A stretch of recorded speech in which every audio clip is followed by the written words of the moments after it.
So, ayan guys, kagigising lang natin ngayong hapon. Ang oras na alas 5:34. Magkakapit tayo kasi lumabas pa si Amo. So, mamaya na tayo magluluto. Magpapakit muna tayo sa inyong mga wall. Ayan.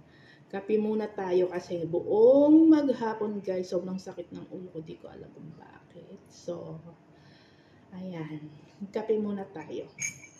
Tapos kanina, bago siya umalis, parang nasusuka ako na di ko mawari.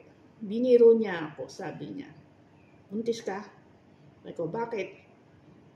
Sigurado mo di ka buntis, sabi niya. Sabi ko, sino tatay ikaw? Tawa siya. Sabi niya, definitely not me. Nang asar muna bago umalis. Ayan guys. Sobrang sakit ng ating ulo.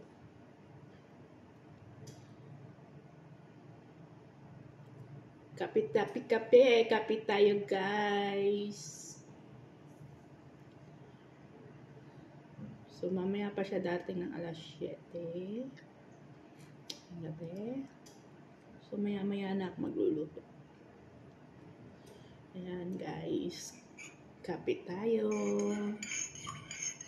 Kumusta maghapon niyo guys?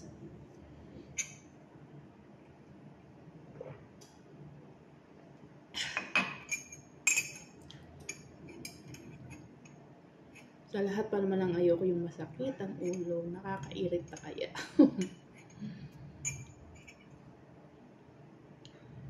Yun guys. Gandang hapon sa inyong lahat. Ayan. Ay, paggabi na pala sa atin. Ano? Yan. Gandang hapon everyone.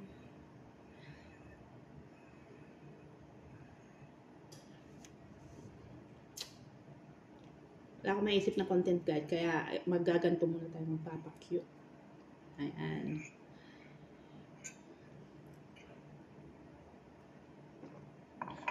Bye-bye!